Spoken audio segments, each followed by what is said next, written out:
Gusto ko kanya lang.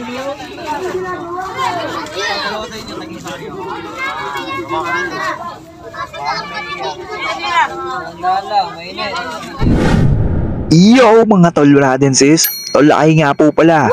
Bagong ahit tayo ngayon at syempre bagong paligo na rin. Dahil ngayong araw yung feeding program namin sa BBX, pero teka lang. Baka 3 skill yun merch yan. Ano pang hinihintay natin, isuot na natin. You know, grabe napakaangas, tapos tinernoan pa natin ang 3 skill yun kahap galing sa TGP Merch USA.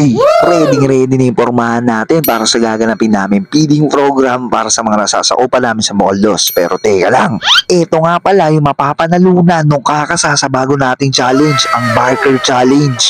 So hihintayin ko yung mag-accept sa challenge natin. Let's go! So lumabas na nga ako para hintayin ang ilang mga brad from Sitio Uulan Community Chapter under 3 skill yun Antipolo Council.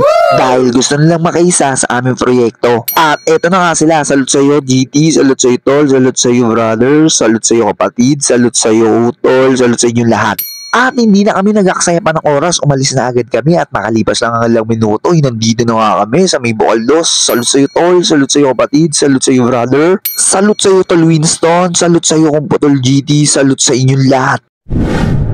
At inihanda na nga namin ang mga gagamitin para sa feeding program. Yes! Lagyan natin ng mga itlog ng pugo para kahit papano matuwa naman yung mga batang pakakainin natin mamaya. Maraming salamat nga pala kay Tol Ryan Senpai at kay Sis Maylin para sa isang box ng palugaw para sa mga batang ito.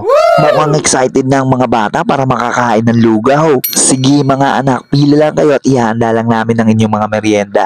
You know, may laman po. Sige lang GT dyan Lester, haluin mo lang ng haluin yung lugaw natin para maging masarap yung magiging merienda ng mga bata. Yes! At mukhang okay naman na ang lahat, so lagyan mo na ng lugaw yan Tol para maipamigay na natin sa mga bata. Pagtulong sa kababayan at sa mga kapatid, sa may kapatiran ay nandiyan para ang tuwa ay maiatid. Wala kaya. At nakalipas lang ng ilang minuto, eto na nga, handa na ang lahat, ipamigay na natin to. Sa totoo lang po, wala po kaming hinihintay na kapalit sa ginagawa namin. Makita lang namin masasaya itong mga batang ito. Isang malaking pasasalamat na para sa amin yon. Masarap? Masarap ba? Natutuwa naman kami at nagustuhan nyo yung munting handog namin para sa inyo. Meron pang natirang 2 piraso, so ipamigay na natin to. At pagkatapos ng aming programa, nagkaroon kami ng konting salo-salo na aming pagsasaluan. Gusto ko lang magpasalamat sa lahat ng mga kapatid ko dito sa BBX Community Chapter, lalo na yung mga nakilahok para sa programa natin ito. Syempre sa Sitio Uulan Community Chapter sa pakikilahok nila sa amin. Maraming salamat sa inyo mga kapatid. Tuloy-tuloy lang. Abante lang mga kapatid.